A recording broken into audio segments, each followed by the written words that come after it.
Jason is a Brazilian Jiu-Jitsu trainer, so we'll be there next. Yep. That said, All right, well, first of all, thanks for coming. yep. Obviously, things like these don't happen without people, so thank you again. And so we're going to start to talk about what is CrossFit. It seems to be the elusive question. How do you define CrossFit? To tell you the truth, I don't really know if I have an excellent definition for it. But we're going to touch on a couple things that kind of hopefully paint just a clearer picture for everybody here. So first thing I'm going to kind of touch on is it's all-inclusive fitness. So we're not training isolation movements. We're training for non-specifics. Now you go, well, non-specifics. An athlete that trains for a specific sport is weak in other components of fitness. So what we try and do is build an all-around athlete. So anyone that comes here, I don't care what your fitness level is, great, elite, whatever, low, you're an athlete. We train you like an athlete. The purpose is to be an all-around athlete. So some of the things that we're going to work on are functional movements that kind of build that athleticism. And they're done at high intensity. So some of the things that work on are cardiorespiratory endurance, stamina, power, strength, flexibility, accuracy, coordination, agility, balance. And these can make a person healthy and fit, not just athletically sound. Also, the high intensity part is when you start to get hormonal and neurological adaptations. And these adaptations are what basically equate to results. That's what we want. Everyone comes in here for results, right? When someone works out, Eric, do you want results? I think so. Okay. So we all want to get, obviously there's a purpose you're in here. So that's kind of what we're looking for. And also another thing is, you tend to have aerobic or anaerobic. Basically your endurance type of athlete, I'm a runner, I'm a biker, I'm a rower, I'm a swimmer, whatever. And then you have your weightlifting. Well, what we do is we put these together. By putting it together, this is how you help make an all-around athlete. So one person that is really good at running usually can't jump very high. Now, how often are you going to have to outrun someone, and how often are you going to have to jump something? That's what you start to train for. This is what you're starting to think about. You're training for the unknowable. So that's kind of another aspect of it. Anything you want to add? Yeah, just a lot of times people spend a lot of time as runners. We're way out here, like I run 10 miles. Then you have the super power lifters over here, and they're lifting like 800 pounds. This person, the power lifter, can't run, and the endurance person can't lift a thing. So somewhere in the middle, you have this complete athlete that I was talking about, who can lift quite a bit of weight, can run pretty darn fast. They look a little bit like an 800-meter runner. They're a little strong, generally, and then they're more flexible. They can do a lot more.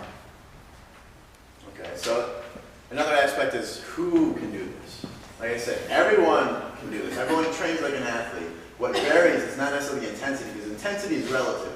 This is my sister Alicia. She's actually going to be doing the WOD demonstration. Everyone say hello, Alicia. Hi, Alicia. Thanks so much. Make her feel comfortable and on the spot. Anyway.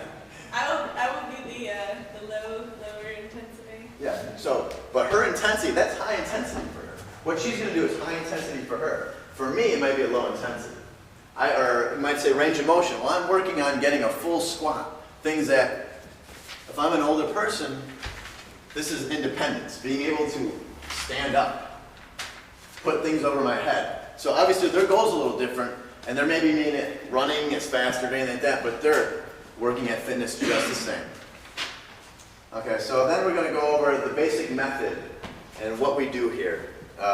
First it starts with a diet. So you can think about it as almost like a pyramid. First you're going to start with the diet. I have to eat well.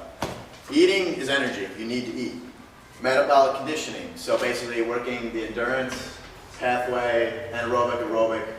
So that's another thing that we're looking at. Gymnastics, being able to know what your body's doing. Having that body awareness, control of your body, strength with your body. That's something that's applicable to anything. I don't care if it's, I've got to walk up the stairs, or I have to run the way out of someone that's trying to tackle me. It's all the same. Weightlifting and throwing. Is being able to do something with an external object.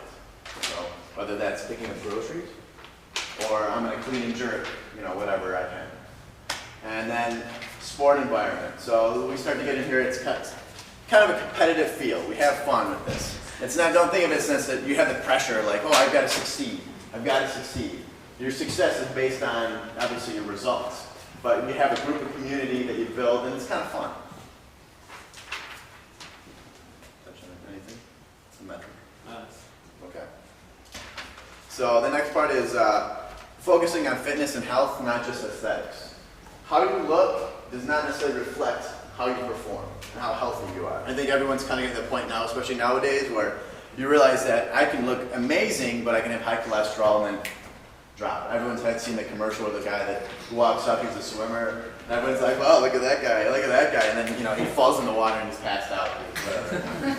Or you got skinny by just not eating. And you're like, wow, Yes. that's great. Or skinny fat, or as I like to call it. Someone that I just don't eat, so I'm skinny, but you're still kind of fat because you're not really fit. Okay, so we're looking at things like cholesterol, blood pressure, body fat, blood sugar levels, things like that. Aesthetic, don't get me wrong. We want you guys to look good. We want you to feel good about how you look. But aesthetics are a byproduct. Being fit, hey, what's up, guys? Come on in.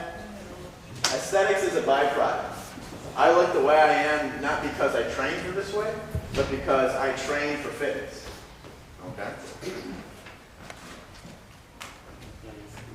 All right. In conclusion, there is no routine. Everything you come in is different. You'll see here. I come in, I'm going to see what the warm-up is. Okay, I'm going to do that, and I'm going to do a workout. Everyone does the same basic workout, but it's going to be varied, obviously, on ability. So you're going to scale ability. So the only thing that is routine is the concept of fitness. And you're obviously training for life, whatever it is outside. You want to have a good time in here, but you want to train for what's outside. And like I said, this is for everyone. So, are there any questions before we start getting into some of the demonstrations? Anyone? The only other thing is when people come in, they usually start out with a fundamentals course, which is one-on-one sessions with us that get you kind of ramped up for a group class. So you don't have to come in here being a superstar. Come in where you are. We help you out. We set the weights. We help you, work towards your goal, and we work through. We learn all these movements that we're just about to touch on. We're going to go through a whole series, and these are some of the things that we'll touch on through the 6 fundamental classes that get you started. So yeah, you come off the street. Come in here. You go through these movements first so that you can do these workouts. We don't just jump in and go, okay, hey, guess what? We're going to do clean and jerk with pull-ups. And you're like, oh, I don't know what I'm doing. No, we don't want to get you. We want to make sure you have an idea of what you're doing before you jump in.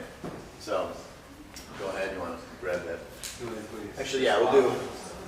Okay, so we're going to go over a few progressions. And squat, basic movement. Like I said, someone has to stand up, basically from a sitting position. So Eric's going to demonstrate the first level of the squat. Is just a body squat. Okay. Pretty simple. The next is a front squat. So now he's maintaining an object, keeping those elbows high, and then pop it overhead. There's an overhead squat. Is that heavy, Eric? Mildly. A little heavy for not warming up. Yeah. My shoulder's like, oh, you're supposed to warm up. We'll touch on warming up. Yeah, we're supposed to warm up. So the next is the clean progression, which is the first is the deadlift. Picking something off the ground. Everyone has to do that at some time, unless you're Bill Gates. Sumo deadlift high pull. You're doing a little bit more speed, getting up to a higher level, keeping elbows high with the weight. And then the clean. Kind of putting it all together. It's the squat one? Yeah, full squat clean. So, these are a little older, so like I said, this is what we do. So whether or not you can do this or not, or the goal is to work towards that. You're not any less fit if you can't get that flexibility that he does, but that's what we're going to work towards. And next is pushing something over your head, so shoulder press. Okay, now using your legs, it's a little heavier. Bam. And then it's even heavier now. Good. Okay, you want to do some snatch? Hold on a second. Don't have that old man crackle or something? It's more of the fancier ones.